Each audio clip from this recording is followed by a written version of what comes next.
छात्रों, आज हम कक्षा 9वीं मैथमेटिक्स एक्सरसाइज 1.2 प्रश्न क्रमांक 4 कक्षा के लिए क्रियाकलाप वर्गमूल सर्पिल की रचना करना, इसको कैसे करेंगे इस क्वेश्चन को समझाने का अभ्यास करते हैं। हालांकि जो कथन मैं बोलूँगा वो भी लिखना चाहिए, पर हमारे पास समय कम होने के कारण इसकी ओरली मैं बताऊंगा और रचना उसकी ड्राइंग में दिखेगी, जिससे आप समझकर इसका बनाने का तरीका भी लिख सकेंगे। तो इसमें आपको समझना है कि सबसे पहले हमें एक संख्या रेखा का निर्माण करना है। सबसे पहले कोई संख्या रेखा, एक छोटी सी संख्या रेखा हम बना लेते हैं, जैसा कि मैं बनाने का अभ्यास कर रहा हूँ। इसको देखें, ये संख्या रेखा हमारी बन चुकी है। यहाँ पे 1 है, यहाँ पे 2 है, यहाँ पे 3 है, यहाँ पे 4, यहाँ 5, यहाँ पर 6। एक संख्या रेखा का निर्माण कर लेते हैं। -2, -1, 0, 1 और ये 2 है। इसमें हम निश्चित इकाई लेकर वर्गमूल सर्पिल की रचना करेंगे। यहाँ पर एक इकाई लेते हैं। एक इकाई मतलब पॉइंट A to B हमारा होगा A 0 से 1 तक। इसी पे एक इकाई की लंबाई भी खींच लेते हैं ऊपर परपेंडिकुलर 90 डिग्री का एंगल बनाते हुए। 90 डिग्री का एंगल बनाते हुए ऐसे हम खींच लेंगे और यहाँ पर हम इसका मिलान कर देंगे और यहाँ पर C बिंदु अंकित कर देंगे। यह एक इकाई है और एक इकाई की लंबाई है, दोनों एक एक इकाई की लंबाइयाँ हैं।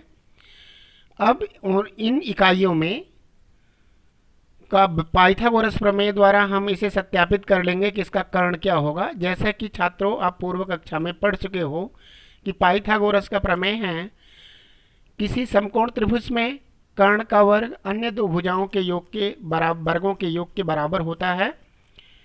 तो अन्य दो भुजाएं कौन कौन सी होती हैं? लंब और आधार। ठीक उसी प्रकार लंब यहाँ पर एक दिया हुआ है और आधार भी एक दिया हुआ है।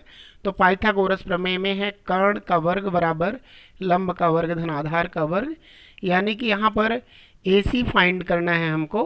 तो AC equal to root of AB square plus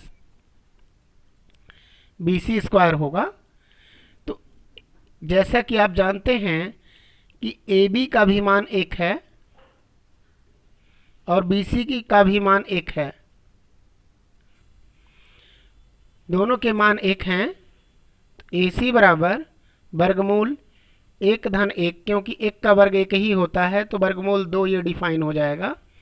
ठीक उसी प्रकार यहाँ पर वर्गमूल 2 रिप्रेजेंट हो जाएगा। अब कर्ण रेखा पर हम लंब की रचना करेंगे, सर्पिल बना रहे हैं। कर्ण रेखा पर लंब की रचना करने के लिए एक इकाई की लंबाई 90 डिग्री की पुनः लेंगे। यह ध्यान रखेंगे, सेट स्क्वायर की सहायता से यह देखते रहेंगे कि यहाँ पर जो एंगल बने वो 90 अंश का बने। अब हम पुनः इसको जोड़ लेंगे, ऐसे जोड़ेंगे। यहाँ पर D स्थिर हो जाएगा और ये एक ही इकाई लेंगे। तो यहाँ पर AD की लंबाई सत्यापित करेंगे, AD की लंबाई सत्यापित करेंगे। तो AD इक्वल टू वर्गमूल AD का आधार क्या होगा? AC का स्क्वायर प्लस इसका लंब होगा DC का स्क्वायर करेंगे। अब इसमें मान स्थापित करेंगे। तो AC का मान रूट ऑफ 2 है तो रूट ऑफ 2 का स्क्वायर कर देंगे और यहाँ पर 1 का स्क्वायर करेंगे तो परिणाम निकलेगा रूट ऑफ 3, यानी कि इसका मान टोटली रूट ऑफ 3 है। जैसा कि आप देख रहे हैं, ये रूट ऑफ 1 हुआ, ये रूट ऑफ 2 हुआ, ये रूट ऑफ 3 हुआ। तो इसी प्रकार परिणाम निकलते जाएंगे और हम सर्पिल आकृति की रचना करते जाएंगे। अब यहाँ पर हम OD को आधार मानकर इसमें 90 अंश का एंगल बनाएंगे। ओडी को आधार मानकर 90 डिग्री का एंगल इसमें बना लिया जाएगा।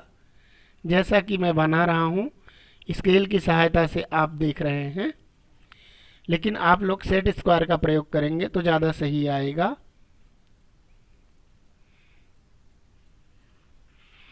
इसको भी 1 इकाई लेते हैं और यहाँ पर सावधानी पूर्वक 90 डिग्री का एंगल बनाएंगे और यहाँ पर ई बिंदु अंकित कर देंगे। जैसे ये रूट ऑफ 1 आया था, रूट ऑफ 2 आया था, रूट ऑफ 3 आया था, यहाँ पर हमने सत्यापित किया है। ठीक उसी प्रकार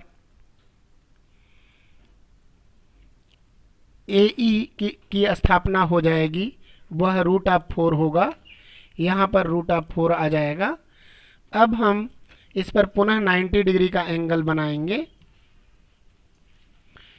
इस रेखा पर हम 90 डिग्री का एंगल बनाते हुए ही करते जाएंगे आगे काम। ये 90 डिग्री का एंगल बनाते हुए चलेंगे। इस प्रकार ये 90 डिग्री का एंगल बनता चला जाएगा और यहाँ पर हम इसको जोड़ लेंगे। ये भी 1 इकाई का होगा। अब ये F बनेगा, ये रूट ऑफ 5 हो जाएगा, ये 90 डिग्री का एंगल होगा। इस प्रकार बिंदु number 4 OF root of 5 represent करेगा। अब इस प्रकार हम आगे बढ़ाते जाएंगे कंटिन्यूअसली आगे बढ़ाएंगे। तो अब हम आगे के क्रम में देखेंगे कि F को भी इस पे OF पर भी 90 अंश का कोण बनाएं। इस प्रकार 90 अंश का कोण इस पर भी बन जाएगा, ये 90 डिग्री का एंगल, और यहाँ पे G स्थापित हो जाएगा। इस प्रकार का ड्राइंग आगे बढ़ता चला जाएगा। ये रूट ऑफ 6 हो जाएगा। इस प्रकार रूट ऑफ 7 भी बनाएंगे। रूट ऑफ 7 बनाने के लिए आप फिर 1 इकाई की लंबाई लेंगे। निश्चित नाप कर लंबाई लेना पड़ेगा, यह नहीं कि आप नापे न, अनिश्चित तौर पर आप खींच दें। इसको नाप के ही खींचना है। निश्चित लंबाई 1 इकाई होनी चाहिए और इसका फिर मिलान कर दें। ये रूट ऑफ 7 हो जाएगा। फिर पुनः इस पर मिलान कर दें, 1 इकाई की लंबाई।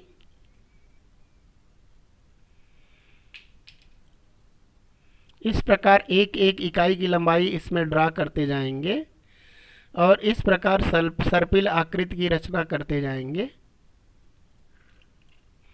ये रूट ऑफ 8 होगा। इस प्रकार यह सर्पिलाकार आकृति बढ़ती चली जाएगी और हम इस प्रकार सर्पिल आकृति की रचना कर लेंगे।